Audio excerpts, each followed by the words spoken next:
샬롬 류선생의 구속사 전국열차 유도순 목사님의 신구약 성경 파노라마를 낭독하는 시간입니다.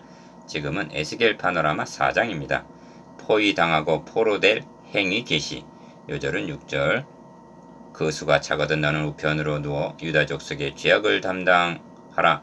내가 너에게 40일로 정하였나니 일이 1년이니라. 사장의 중심점은 예루살렘이 포위당하고 백성들이 포로될 행위 계시에 있습니다. 본장은 선지자로 세움을 받은 에스겔의 첫 사역입니다.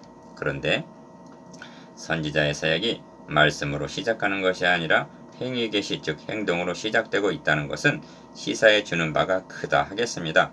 왜냐하면 우리는 말만 하고 행치 아니하며 또 무거운 짐을 묻고 사람의 어깨에 지우되 자기는 이것을 한 손가락으로도 움직이려 하지 아니하는 경향이 있기 때문입니다. 마태복음 23장 3절 4절. 도표를 보시면 벽돌에 그린 예루살렘을 중심으로 1. 예루살렘이 포위 당하게 될 것과 2. 포로가 될 것과 3. 심한 기근을 당하게 될 것을 행위로 보여줍니다. 지금 바벨론에 사로잡혀온 자들의 최대의 희망은 예루살렘이 하나님의 능력으로 승리하여 자신들이 신속히 돌아가게 될 것이라는 데 있습니다. 이 점이 거짓 선지자 하나냐의 말을 통해서 드러납니다. 만군의 여호와 이스라엘의 하나님이 이같이 말씀하여 가라사대 내가 바벨론 왕의 멍에를 꺾었느니라. 두 해가 되기 전에 다시 이곳으로 가져오게 하겠고. 예레미야 28장 2절 3절 즉 돌아오게 할 것이라고 장담을 했습니다. 그러나 예레미야는 바벨론에서 70년이 차면 내가 너희를 건거하여 돌아오게 하리라 하고 예레미야 29장 10절 예언을 했습니다. 지금 하나님은 에스겔의 행위 계시를 통해서 누구의 말이 옳은지 답변을 하고 계시는 셈입니다. 이를 세 단원으로 나누어 상고하겠습니다. 첫째 단원 1절에서 3절 예루살렘이 포위당할 상징. 둘째 단원 4절에서 8절 백성들이 포로될 상징. 셋째 단원 9절에서 17절 기근을 당하게 될 상징.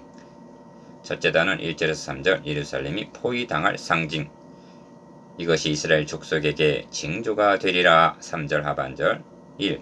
첫째 단원의 중심점은 예루살렘이 적군에 의하여 포위당할 것에 대한 행위 계시입니다. 기억 너 인자야 박석을 가져다가 너희 앞에 놓고 한 성읍 곧 예루살렘을 그 위에 그리고 1절 즉 넓적한 돌에 예루살렘을 그리라 하십니다. 니은 그 성읍을 에워싸되 운제를 세우고 운제라는 것은 성을 공격하는 긴 구름사다리입니다. 토둔을 쌓고 진을 치고 공성태를 둘러 세우고 하십니다. 2절 이는 적군이 난공불락의 예루살렘 성을 포위하고 공격할 것에 대한 모형입니다. 2. 그런데 또 전철을 가져다가 너와 성읍 사이에 두어 철성을 삼고 성을 향하여 에워싸는 것처럼 에워싸라 하심은 무슨 뜻인가? 3절 상반절 기억 전철이란 고기를 굽는 철판과 같은 것인데 니은 이 철판을 너와 예루살렘 성읍 사이에 두라 하심은 하나님과의 관계가 어떤 상태에 있는가 즉 철판으로 가로막히듯 굳게 막혔음을 나타냅니다. 그래서 철성을 삼으라 하시는 것입니다. 성 안에 있는 자들은 누가 내려와서 우리를 치리요 누가 우리의 거처에 들어오리요 하거니와 하나님은 나는 너의 대적이라 말씀하십니다. 예레미야 21장 13절 디귿 이것이 이스라엘 족속에게 징조가 되리라 하십니다. 3절 하반절 이것이 선지자가 행위 계시를 통하여 보여준 예루살렘이 포위당할 상징입니다. 둘째 단원 4절에서 8절 백성들이 포로될 상징 그 수가 차거든 너는 우편으로 누워 유다 족속의 죄악을 담당하라. 내가 너에게 40일로 정하였나니 일일이 1년이라. 6절 일일이 1년이니라. 1. 둘째 단원의 중심점은 백성들이 포로가 될 것에 대한 상징에 있습니다. 기억 너는 또 좌편으로 누워 이스라엘 족속의 죄악을 당하되 너의 눕는 날수대로 그 죄악을 담당할지니라 하십니다. 4절 그러면 얼마 동안을 누워 있어야 하는가? 니은 내가 그들의 범죄한 횟수대로 너에게 날수를 정하였나니 곧 390일이니라. 너는 이렇게 이스라엘 족속의 죄악을 담당하고 하십니다. 5절 핵심은 담당하라는 말씀이 있습니다. 그러니까 선지자에게 백성들이 당할 고난을 행위 계시로 보여주라는 것입니다. 2. 그 수가 차거든 너는 우편으로 누워 유다 족속의 죄악을 담당하라. 내가 너에게 40일로 정하였나니 일일이 1년이라 하십니다. 6절. 기억. 여기 대조가 나타나는데 이스라엘의 죄악은 좌편으로 눕는 것으로 나타내고 유다의 죄악은 우편으로 누워 담당하라 하십니다. 이스라엘은 북왕국을 가리키고 유다는 남왕국을 가리키는 것입니다. 3. 그런데 여기 두 가지 난제가 있습니다. 기억. 첫째는 일일이 1년이라 이니라 하시니까 6절 하반절 범죄한 횟수가 북왕국은 390년이 되고 남왕국은 40년이라는 것이 되는데 이 기간이 언제부터 언제까지를 가리키는가 하는 문제와 니은 둘째는 죄를 담당하라는 말씀이 무엇을 의미하는가 하는 점입니다. 니은 북이스라엘은 여로보암이 다윗 언약을 배반하고 북왕국을 세워 금송아지 우상을 섬길 때부터 잘못된 나라입니다. 그러니까 390년은 그때부터 아수르에 의하여 심판을 당할 때까지의 전 기간을 상징하는 것으로 볼 수가 있습니다. 그러면 남쪽 유다는 어째 40일이라 하시는가? 북왕국은 시작부터 잘못이 되어 선한 왕이 한 사람도 없는 반면 유다는 악한 왕도 있었지만 메시아 언약을 계승한 왕국이기 때문에 북왕국의 10분의 1쯤 되는 40년이라 한 것이 아니겠는가?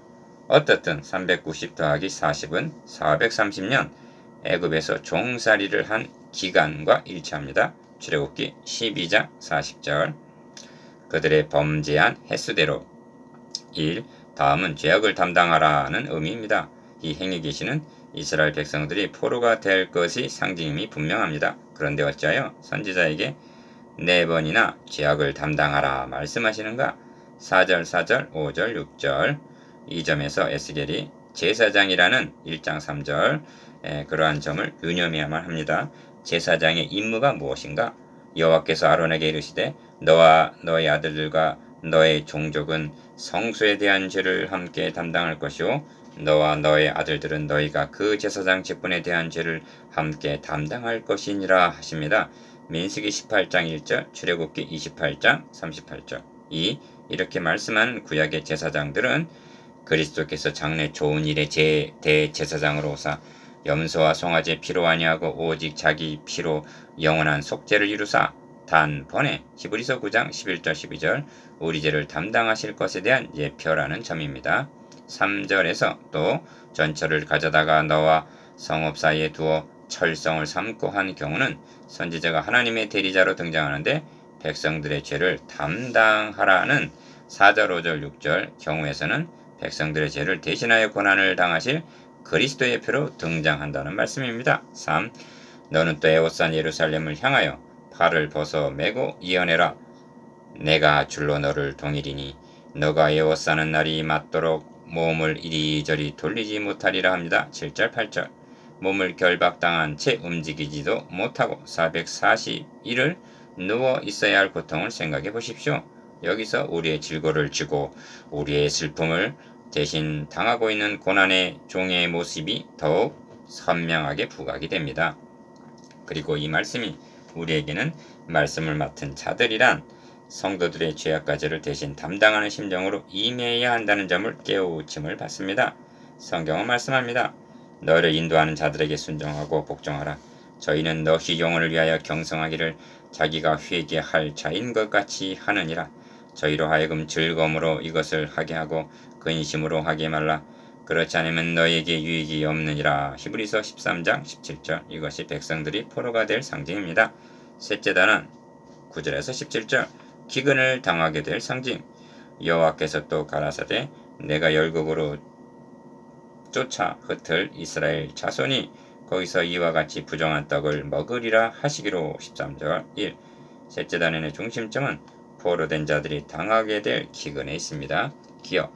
너는 밀과 보리와 콩과 팥과 조와 귀리를 가져다가 한 그릇에 담고 떡을 만들어 너의 모로 눕는 날수 곧 390일에 먹되 하십니다. 9절. 이는 조잡한 잡곡식인데 니은 너는 식물을 달아서 하루 20세겔 중씩 때를 따라 먹고 하는 것은 10절. 그나마 배불리 먹을 수 없는 것을 나타내고 디귿 눕는 날수 곧 390일이란 이스라엘의 죄를 담당하는 날수입니다. 2. 물도 흰 6분의1씩 되어서 때를 따라 마시라 합니다. 11절. 이는 기근만이 아니라 기가를 당하게 될 것을 나타냅니다. 너는 그것을 보리떡처럼 만들어 먹되 그들의 목전에서 인분 불을 피워 구울지니라 합니다. 12절.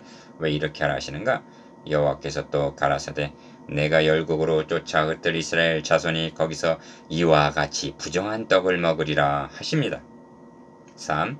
내가 가로되 오라 주 여호와여 나는 영혼을 더럽힌 일이 없었나이다. 어려서부터 지금까지 스스로 죽은 것이나 짐승에게 찢긴 것을 먹지 아니하였고 가증한 고기를 입에 넣지 아니하였나이다 하고 14절 호소합니다. 여호와께서 내게 이르시되 쇠떡으로 인분을 대신하기를 허하노니 너는 그것으로 떡을 구울지니라 하십니다. 15절. 4. 또 내게 이르시되 인자야 내가 예루살렘에서 의뢰하는 양식을 끊으리니 백성이 경겁 중에 떡을 따라 먹고 민답 중에 물을 데워 마시다가 떡과 물이 결핍하여 피차에 민답하여 하며 그 죄악 중에서 쇠폐하리라 하십니다. 16절 17절. 이는 포로된 자들만이 아니라 예루살렘에 남아있는 자들도 기근과 기가를 당하게 될 것을 나타냅니다. 5. 에스겔 선지자의 첫 사역은 예루살렘이 포위당하게 될 것과 백성들이 포로가 될 것과 기근과 기가를 당하게 될 것을 행위 계시를 통해서 보여주는 일이었습니다. 그것은 백성들이 당할 고난, 기근, 기가를 대신 담당하여 맛보는 일이었습니다. 선지자는 말로 한 것이 아니라 행위로 보여주었다는 점을 유념해야만 하겠습니다. 이것이 예루살렘이 심판당하게 될 행위 계시입니다. 이제는 여러분이 이 사역을 담당해야 할 주의 종임을 명심해야만 합니다. 6. 묵상해 보겠습니다. 기억 행위 계시를 통해서 보여주신 것이 무엇인가에 대해서 니은 선지자에게 백성의 죄를 대신 담당케 하심에 대해서 디귿 선지자의 사역이 행위로 시작되고 있는 점에 대해서